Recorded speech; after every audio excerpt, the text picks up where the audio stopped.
Saudara sekalian, kita akan mempersiapkan hati untuk mendengarkan firman Tuhan.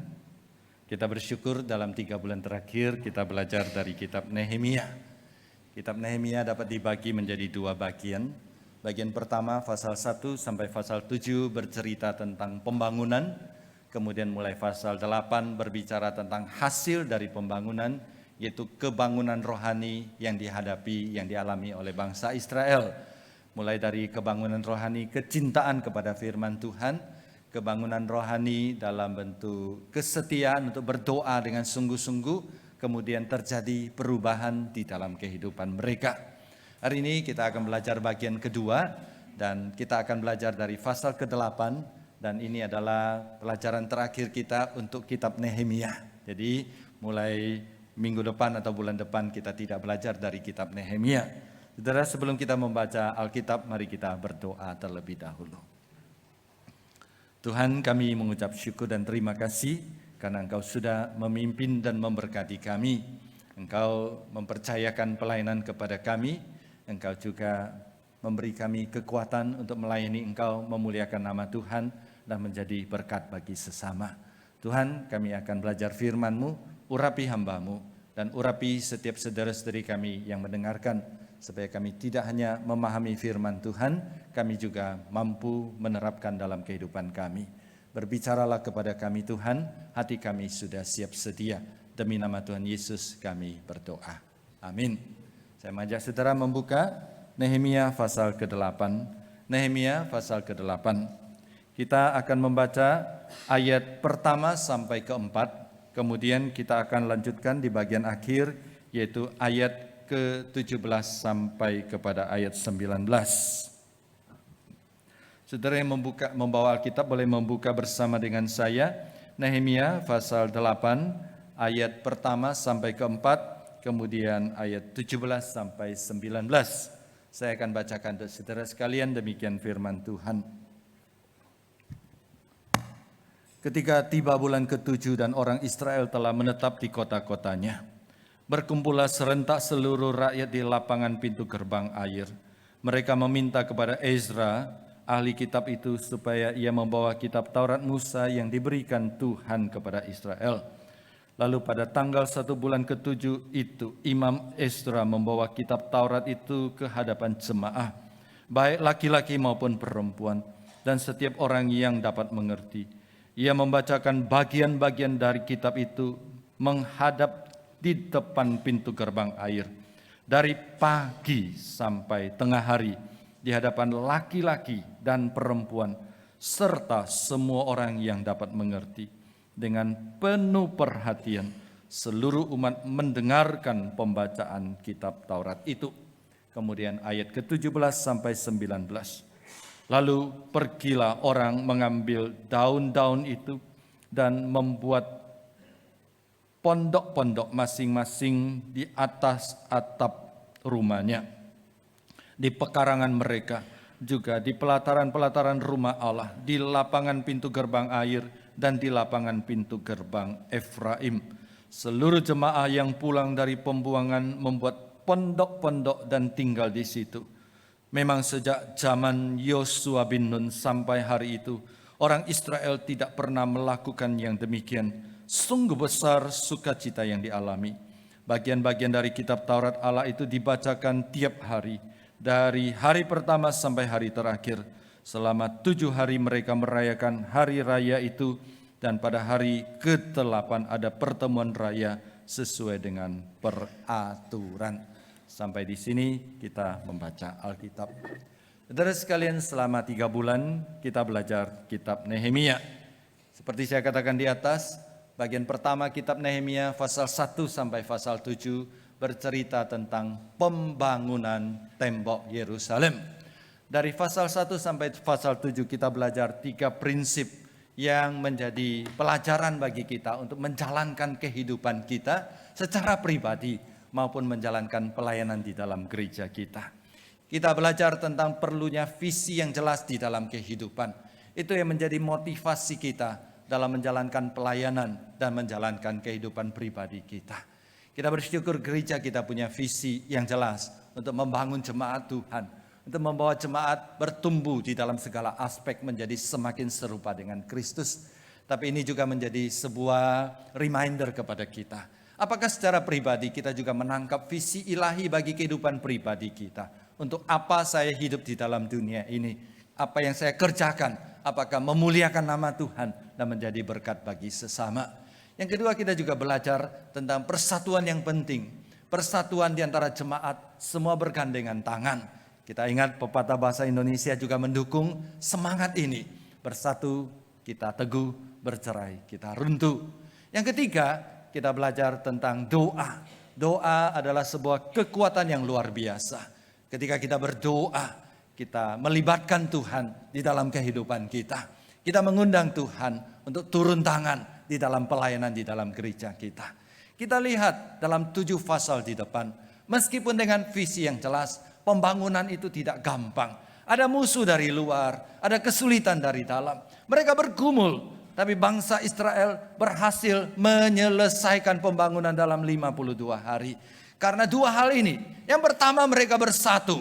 Mereka bergandengan tangan. Tidak ada yang tidak terlibat. Semua memberikan sumbangsi. Yang kedua, mereka mengandalkan Tuhan. Dengan sungguh-sungguh berlutut di hadapan Tuhan. Berdoa. Saudara sekalian, ini menjadi peringatan bagi kita. Berkali-kali saya sampaikan, doa orang benar, doa saudara dan saya sangat besar kuasanya dan ada hasilnya. Saudara sekalian, hari ini ketika kita membaca pasal ke-8, kita belajar satu prinsip lagi. Prinsip ini merupakan hasil dari pembangunan tembok. Saudara, prinsip ini berkata, pembangunan fisik bukan tujuan akhir dari sebuah pelayanan. Hasil pembangunan adalah sarana, adalah wadah bagi jemaat untuk mengalami kebangunan rohani. Oleh sebab itu, pembangunan akan menjadi sia-sia. Semua kegiatan di dalam gereja akan sia-sia. Kita aktif, kita sibuk melakukan kebaktian, pelayanan, kunjungan, berbagai macam kegiatan. Semua itu kelihatannya bagus, tapi itu semua akan menjadi sia-sia kalau jemaat tidak lebih cinta kepada Tuhan. Jemaat tidak cinta untuk membaca firman Tuhan, untuk berdoa kepada Tuhan. Karena itu apapun yang kita lakukan, baik pembangunan fisik, kegiatan-kegiatan rohani, semuanya bermuara kepada satu hal, yaitu kebangunan rohani dari jemaat. Dan itulah yang kita baca dan kita pelajari dari Nehemia pasal 8. Saudara, Nehemia pasal 6 ayat 5 dikatakan dalam waktu 52 hari tembok itu selesai dibangun. Dan di sana dikatakan hari itu tepat tanggal 25 bulan Elul. Saudara, kita tahu bulan Januari, Februari, Maret dan sebagainya. Kita tidak tahu Elul itu apa. Elul itu adalah bulan ke-6. Jadi ke-6 tanggal 25. Kemudian ketika kita membaca pasal 8 ayat 1, Alkitab menjelaskan itu terjadi pada bulan ke-7 hari pertama. Artinya cuma selang 5 hari saja. Dalam 5 hari tersebut mereka masing-masing sudah kembali ke rumah. Tapi mereka tidak tinggal diam. Mereka berkumpul lagi ke kota Yerusalem. Kemudian mereka mengundang seorang ahli kitab yang bernama Imam Ezra.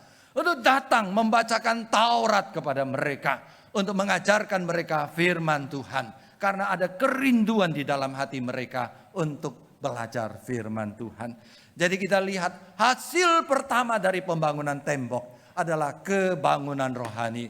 Kebangunan rohani dalam bentuk kerinduan kepada firman Allah. Kita membaca dalam selang 5 hari saja mereka mengundang Ezra untuk mengajarkan Taurat, menjelaskan Taurat kepada mereka. Mereka semua berkumpul. Alkitab mengatakan laki-laki dan perempuan dan semua yang bisa memahami firman Tuhan. Mereka mendengar dari pagi sampai kepada malam. Saudara sekalian, saya membayangkan kalau ini terjadi di GKY Puri Indah, saya khotbah dari pagi sampai malam, saudara sekalian. Yang tinggal adalah saya dan para asyur. Jemaat sudah pada pulang, saudara sekalian, ya. Nah, saudara, ada satu reminder, ada satu teguran kepada kita. Jemaat pada waktu itu begitu rindu kepada firman Tuhan. Mereka tahan berdiri dari pagi sampai tengah hari untuk mendengarkan firman Tuhan. Saudara, adakah kita memiliki kerinduan itu di dalam hati kita? Adakah kita sebelum datang ke gereja, kita berkata, Tuhan, hatiku aku siapkan menjadi sebuah ladang yang subur. Sehingga ketika firman Tuhan ditaburkan, ketika Alkitab dibacakan, ketika Alkitab dijelaskan, hati saya menjadi sebuah taman, sebuah sawah, tempat yang subur di mana firman Tuhan bertumbuh. Saudara sekalian, kita harus malu kepada bangsa Israel. Karena seringkali kita tidak memiliki kerinduan seperti ini. Hidup kita terlalu nyaman. Hidup kita terlalu banyak fasilitas. Sehingga kita tidak lagi menghargai kesempatan yang Tuhan berikan kepada kita untuk belajar firman-Nya. Tidak perlu tunggu sampai kita tidak punya kesempatan, baru kita mau belajar firman Tuhan. Saudara sekalian, mereka menyediakan sebuah tempat mimbar kayu. Itu menunjukkan mereka menghormati Ezra supaya berdiri di depan dengan wibawa rohani, mengajarkan kebenaran firman Tuhan. Dan yang lebih penting, mereka merespons dengan sungguh-sungguh. Tercatat 4 jenis respons yang mereka katakan. Yang pertama adalah mereka merespons dengan mulut. Setiap kali Ezra menjabarkan, membacakan Taurat, mereka menyahut dengan amin, amin. Mulut melambangkan tubuh mereka. Tubuh mereka hadir di sana. Tapi ayat 9 mengatakan mereka memahami. Artinya mereka sungguh-sungguh memperhatikan apa yang disampaikan oleh Ezra. Yang ketiga, mereka merespons dengan hati. Ayat 10 mengatakan setelah mereka mendengarkan Ezra membaca kitab Taurat, menjelaskannya, mereka semuanya menangis. Saudara, menangis adalah bahasa hati. Jadi mereka tidak hanya mendengar dengan telinga fisik mereka, tapi mereka mendengar dengan hati mereka. Setelah mendengar dengan hati mereka, mereka tergerak oleh hati untuk taat kepada firman Tuhan. Yang lebih penting adalah ayat 14 dan sampai 19 berkata bahwa mereka taat dan menjalankan firman Tuhan. Karena itu saudara sekalian, dari pengalaman bangsa Israel, kita belajar satu prinsip kebangunan rohani yang penting. Kebangunan rohani yang sejati selalu dimulai dan dibangun di atas dasar kebenaran firman Tuhan. Saudara, hari ini banyak orang berbicara tentang kebangunan rohani. Orang berbicara tentang angka. Orang berbicara tentang kegiatan. Orang berbicara tentang kesibukan. Gereja kalau jumlahnya banyak. Gereja kalau sibuk banyak kegiatan. Itu gereja yang maju. Gereja yang sehat. Gereja yang bertumbuh. Saudara, tunggu dulu saudara sekalian. Saudara, kalau gereja besar jumlahnya, tapi jemaatnya tidak cinta firman Tuhan, tidak rindu kepada firman Tuhan, firman Tuhan tidak sungguh-sungguh diajarkan, itu adalah kemajuan yang semu. Sama seperti satu orang kalau badannya besar. Saudara, badan besar belum tentu dia sehat. Saudara, kalau badan besar tapi tidak sehat, itu tidak benar. Demikian juga kalau gereja besar, jumlah terus bertambah, kegiatan terus bertambah, tapi jemaat tidak semakin cinta firman Tuhan. Jemaat tidak semakin suka taat kepada firman Tuhan. Gereja itu ada masalah, gereja itu sedang sakit. Jadi gereja sehat tidak itu tidak diukur. Berapa banyak jumlah yang hadir, berapa banyak kegiatan yang kita lakukan. Tapi sehat tidaknya gereja diukur dengan apakah kita semakin melayani, semakin berkegiatan, semakin membangun, semakin cinta kepada firman Tuhan. Bangsa Israel mendengar firman Tuhan dengan sungguh-sungguh.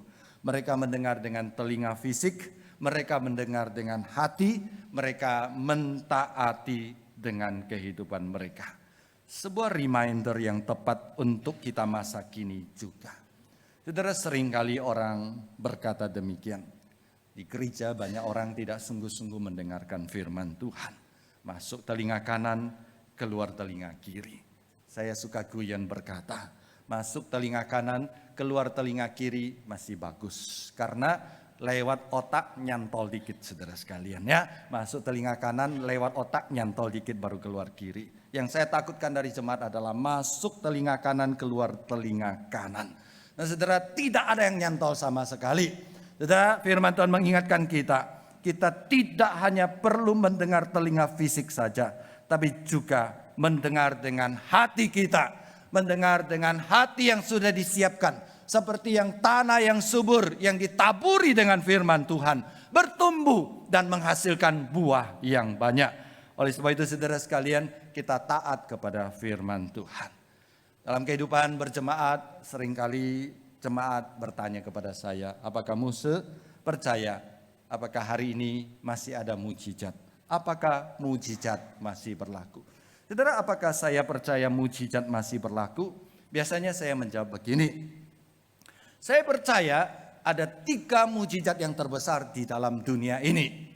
Mujizat terbesar pertama yaitu ketika Allah mengasihi manusia melalui Yesus Kristus datang ke dalam dunia. Itu adalah mujizat terbesar di dalam sejarah umat manusia. Mujizat terbesar kedua adalah ketika saya diselamatkan oleh Tuhan. Saya tidak tahu kenapa Tuhan memilih saya dan bagaimana saya diselamatkan oleh Tuhan. Saudara dan saya boleh menjadi orang Kristen bukan kebetulan, bukan karena kita memilih Tuhan, tapi itu adalah mujizat yang terjadi di dalam kehidupan kita. Mujizat ketiga terjadi di dalam setiap hari, di dalam kehidupan orang percaya. Ketika kita membaca firman Tuhan, kita mendengarkan dan menanam firman Tuhan di dalam hati kita. Kita taat kepada firman Tuhan, memberi diri kita untuk ditransformasi, diubah, dipoles menjadi semakin serupa dengan Yesus Kristus. Saudara, itulah mujizat yang terjadi di dalam kehidupan kita sehari-hari. Saudara, saya ingat dulu 30 tahun lebih yang lalu, saya ikut sebuah retreat guru sekolah minggu di Kalimantan. Pada satu malam di antara guru-guru kami mengadakan sharing. Seorang guru perempuan berdiri dan berkata, saya mau sharing tentang masa lalu saya. Pada waktu saya kelas 6 SD, saya diperkosa. Dan saya kenal orang yang memperkosa saya. Dan setelah saya diperkosa, hidup saya hancur, hidup saya rusak. Saya benci kepada semua laki-laki. Saya benci kepada diri sendiri. Saya merasa jijik kepada diri saya sendiri. Kemudian dia berkata, satu hari Kristus datang kepada saya. Tentu Kristus datang kepada dia melalui pekabaran Injil seorang temannya. Waktu dia di sekolah dikabarin Injil. Roh Kudus bekerja, Tuhan menggerakkan hatinya, akhirnya dia berkata, saya percaya kepada Yesus Kristus. Saya menyerahkan hidup saya bertobat dan saya diubahkan. Hati saya dipulihkan, saya disembuhkan dan saya menjadi seorang manusia yang berbeda. Dan dia katakan, satu tantangan yang terbesar di dalam hidup saya adalah untuk pergi mengampuni orang yang memperkosa saya. Dia masih hidup dan dia ada di sekitar saya. Kemudian dia mengatakan dengan pertolongan Tuhan, dengan keberanian dia pergi dan berkata kepada laki-laki itu, kamu dulu memperkosa saya, kamu menghancurkan hidup saya, tapi Tuhan menyelamatkan saya. Kamu menghancurkan hidup saya mengampuni kamu, Tuhan juga sayang kepada kamu. Saudara, ketika dia menyampaikan kesaksian ini, dia lagi sekolah teologi dan sekarang dia menjadi seorang hamba Tuhan. Saudara sekalian, saya katakan itulah mujizat ketiga yang terjadi di dalam kehidupan kita. Seorang yang percaya kepada Yesus Kristus, menyerahkan hidup kepada Tuhan, membiarkan firman Tuhan masuk ke dalam hatinya, mengubah dia sehingga hidupnya menjadi semakin serupa dengan Yesus Kristus. Saudara, apakah Anda juga memiliki pengalaman seperti ini? Apakah Anda juga terus mengalami perubahan terus-menerus? Apakah mujizat juga terjadi di dalam kehidupan saudara? Mungkin mujizat itu tidak spektakuler seperti yang dialami oleh guru sekolah minggu itu tadi. Tapi saya rindu di antara saudara bercerita. Dulu saya orang yang emosional. Sedikit-sedikit marah. Kata-kata saya tajam. Hati saya jahat. Perilaku saya tidak benar. Tapi saya diubah, dipoles oleh Tuhan. Mengalami transformasi. Dan menjadi lebih sopan. Saudara, itu mujizat di dalam kehidupan saudara. Karena firman Tuhan. Ada orang berkata, dulu saya egois. Hidup saya cuma aku. Tapi aku belajar mengasihi sesama. Dulu saya hidup berkanjang di dalam dosa. Tapi saya sudah punya kekuatan, punya tekad untuk melawan dosa. Ada perubahan yang nyata di dalam kehidupan kita. Saudara sekalian, mujizat terjadi. kalau kita dengar firman Tuhan. Tidak hanya dengan telinga, tapi dengan hati. Dan kita biarkan hati kita menjadi satu ladang yang subur yang ditanami dengan firman Tuhan. Firman itu bertumbuh dan berbuah lebat di dalam hati kita. Saudara sekalian, pembangunan tembok Israel menjadi sia-sia kalau tidak disertai dengan kebangunan rohani di tengah-tengah mereka. Satu refleksi untuk kegiatan gereja kita. Kita tahu kita akan membangun satu fasilitas di belakang kita. Kita tahu kita gereja yang sibuk. Kita tahu kita banyak kegiatan. Kita tahu kita aktif melayani Tuhan. Semua kita lakukan atas satu nama. Kita cinta Tuhan dan kita cinta kepada sesama. Kita melakukan pelayanan, kita berkorban. Kita sediakan waktu. Saudara sekalian, apakah kita sungguh cinta Tuhan?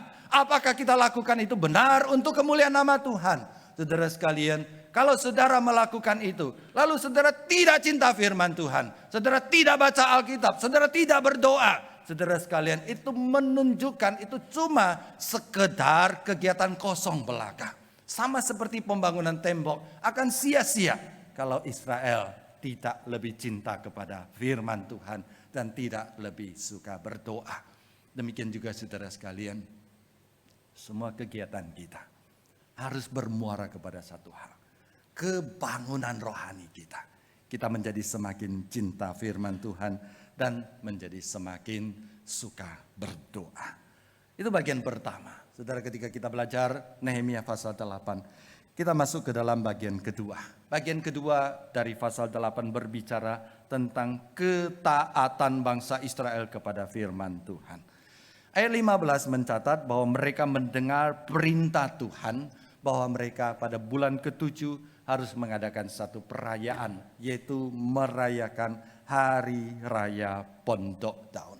Ngomong-ngomong saudara sekalian, sampai saat ini bangsa Israel tiap bulan ke-7 kalender mereka masih merayakan Hari Raya Pondok Daun. Saya ingat dulu ketika saya kuliah di Singapura, di sana ada satu sinagoge. Kemudian pada bulan ke-7 untuk belajar kami ke sinagoge mereka. Mereka di pelataran sinagoge itu membangun tenda-tenda, dan di sana mereka taruh daun-daun di atas dan kami boleh masuk ke dalamnya, tapi tidak boleh makan, cuma boleh lihat saja saudara sekalian. Mendengar perintah supaya mereka bulan ke-7 harus mengadakan Hari Raya Pondok Daun, mereka segera taat dan melakukannya. Mereka pergi ke gunung-gunung untuk mengumpulkan berbagai jenis daun. Mereka mendirikan pondok-pondok di depan rumah mereka, di pelataran bait Allah. Kemudian mereka taruh daun-daun di atas pondok, lalu mereka tinggal selama 7 hari di dalam pondok itu. Saudara, perayaan Pondok Daun yang dicatat di dalam Nehemia pasal ke-8, saya baca dengan 2 makna. Yang pertama itu adalah sebuah wujud ketaatan kepada firman Allah.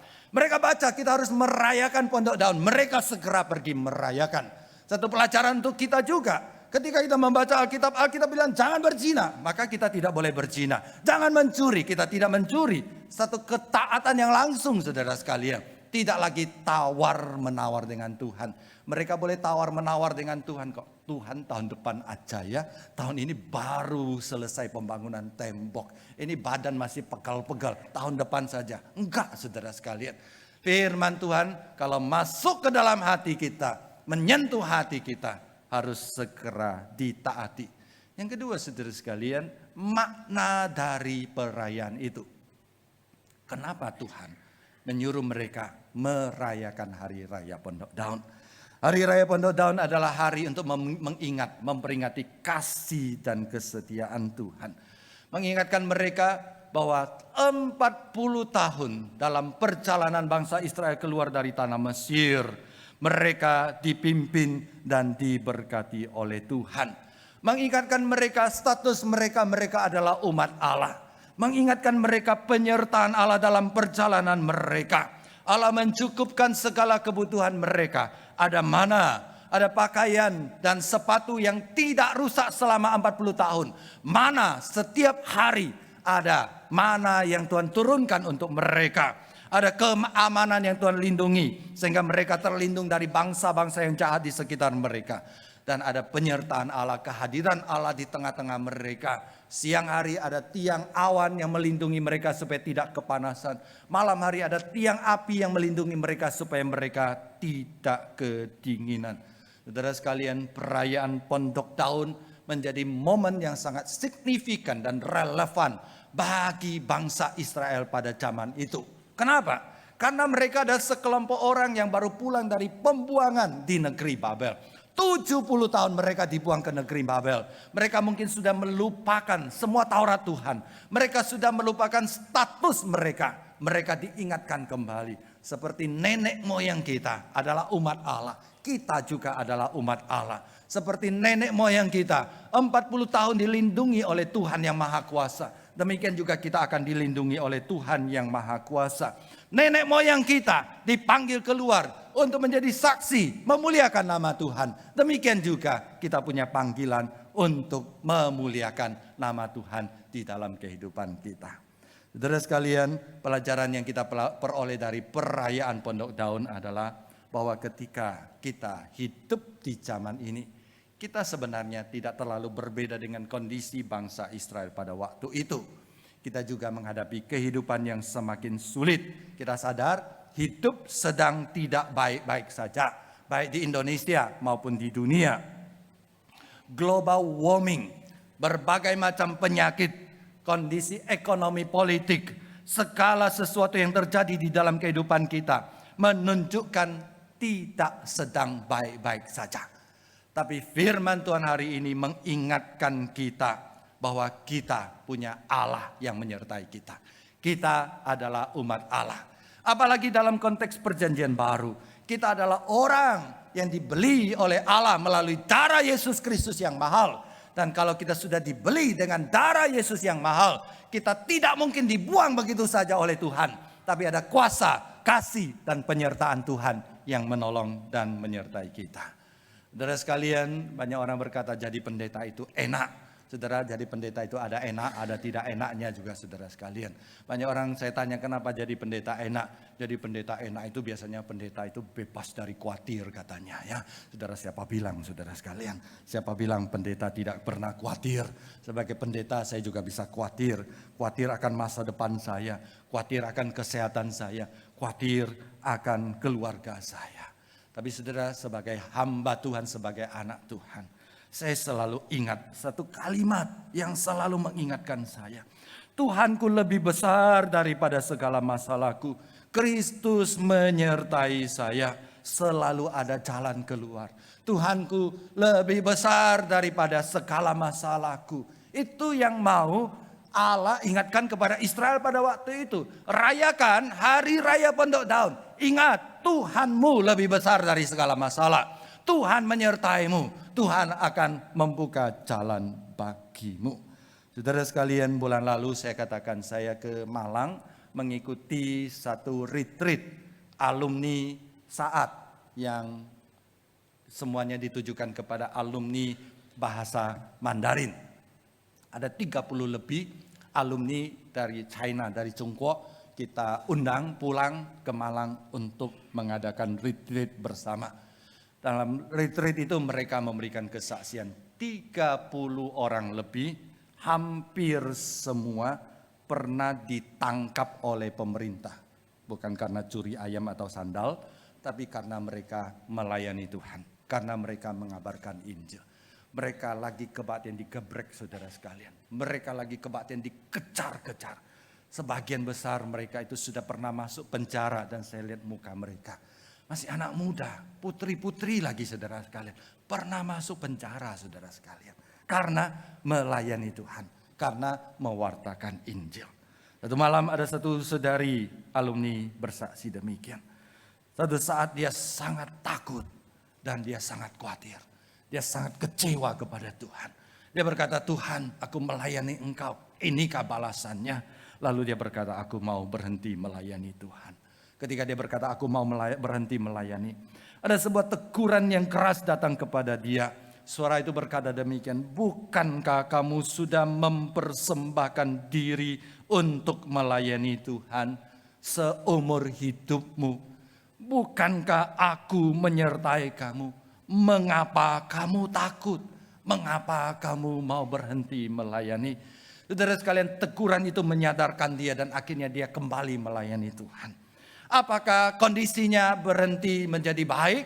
Apakah dia berhenti dikejar oleh pemerintah? Tidak. Dia tetap dikejar, dia tetap ditakut-takuti. Tapi sekarang dia punya keyakinan Tuhan yang memanggil dia, Tuhan yang maha besar menyertai dia sehingga dia tidak perlu takut. Saudara, kesaksian dari saudara itu dan teman-teman kita dari Cungkwo menguatkan, menghibur kita, tapi sekaligus menjadi teguran, tamparan yang keras kepada kita. Saudara, kita berada dalam kondisi yang sangat nyaman, terlalu nyaman. Tidak ada yang mengejar-ngejar kita, tidak ada yang mengancam kita, tidak ada yang menghalangi kita. Tapi kita malas melayani Tuhan, kita tidak sungguh-sungguh melayani Tuhan. Kita malas baca Alkitab, kita malas beribadah kepada Tuhan. Saudara sekalian, apakah kita perlu tunggu sampai Tuhan turunkan kondisi seperti di China? Baru kita berkata, Tuhan saya mau melayani Engkau, Tuhan saya mau beribadah kepada Engkau. Tidak perlu saudara sekalian, selagi kita masih punya kesempatan. Mari kita persiapkan hati kita setiap minggu saudara sekalian. Hati kita menjadi ladang yang subur, datang ke hadapan Tuhan, diisi dengan kebenaran Tuhan.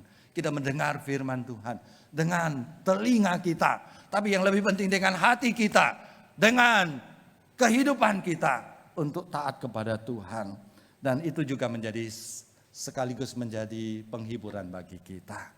Pelajaran dari Hari Raya Pondok Daun. Mengapa kita takut? Mengapa kita khawatir? Bukankah Allah yang Maha Kuasa menyertai kita? Bukankah Allah yang Maha Kasih menolong kita? Bukankah Allah yang adalah Allah kita hadir di dalam setiap kehidupan kita? Itu menjadi kekuatan bagi kita. Sebagai penutup, saudara sekalian, hari ini firman Tuhan mengingatkan kita. Pembangunan kegiatan fisik itu penting. Tapi itu menjadi kosong, menjadi sia-sia. Kalau tidak membawa kita lebih cinta kepada firman Tuhan. Tidak lebih sungguh berdoa kepada Tuhan. Hari ini, dan saya percaya saudara sudah sering dengar dari mimbar, saya infokan dan saya dorong saudara untuk mendoakan. Ada rencana pembangunan fasilitas baru di belakang. Saudara sekalian, saya berdoa pembangunan fasilitas ini menjadi satu katalisator, menjadi satu wadah kita untuk mencapai kebangunan rohani di antara kita. Doa saya adalah ketika kita melakukan pelayanan pembangunan ini, ada tercipta 3 hal. Yang pertama, kita bersatu, kita menjadi semakin bersatu. Ada beban kita tanggung bersama, ada sukacita kita rayakan bersama. Kita bersama-sama merasa memiliki ini bukan proyek segelintir orang, tapi ini adalah titipan Tuhan bagi kita, supaya gereja kita memiliki fasilitas yang lebih baik untuk melayani Tuhan dan menjadi berkat bagi sesama. Yang kedua, ini adalah sebuah latihan iman. Saya bukan nabi, saya bukan orang yang pintar bernubuat, tapi saya bisa prediksi, saudara sekalian, pembangunan ini pasti akan mengalami banyak halangan dan tantangan. Pembangunan ini banyak kesulitan. Dan itu menjadi latihan iman kita. Dan ketika kita bersama-sama di tengah-tengah kesulitan berkata, Tuhan kami tidak takut, kami tidak khawatir. Meskipun tantangan besar, karena Engkau ada di tengah kami, Engkau menyertai kami. Dan melalui pembangunan ini iman kita menjadi semakin kuat. Dan ketiga saudara sekalian, itu menjadi praktik disiplin doa kita, sebuah disiplin rohani. Saya sudah berkali-kali titipkan kepada jemaat dan saya tidak bosan saudara sekalian titipkannya dalam kehidupan doa pribadi saudara. Tolong saudara satu hari doakan 1 kali untuk pembangunan fasilitas di gereja kita. Oleh sebab itu saya katakan kalau satu hari ada 1000 doa dipanjatkan kepada Tuhan saudara sekalian, saya percaya kita akan mendapatkan kekuatan rohani yang luar biasa. Jadi saya tidak lupa lagi saudara sekalian, tolong ya yang lupa jangan lupa lagi saudara sekalian, setiap hari doakan 1 kali untuk pembangunan fisik, pembangunan fasilitas di belakang kita. Saudara, waktu kita berdoa untuk pembangunan ini doa menjadi dalam tanda kutip kebiasaan kita. Kita jadi suka berdoa, kita jadi rajin berdoa. Saudara, saya katakan, kalau jemaat suka berdoa, jemaat rajin berdoa, jemaat menikmati kehidupan doanya, gereja kita punya harapan. Karena doa orang benar sangat besar kuasanya, dan doa orang benar ada hasilnya. Tuhan memberkati kita, mari kita berdoa.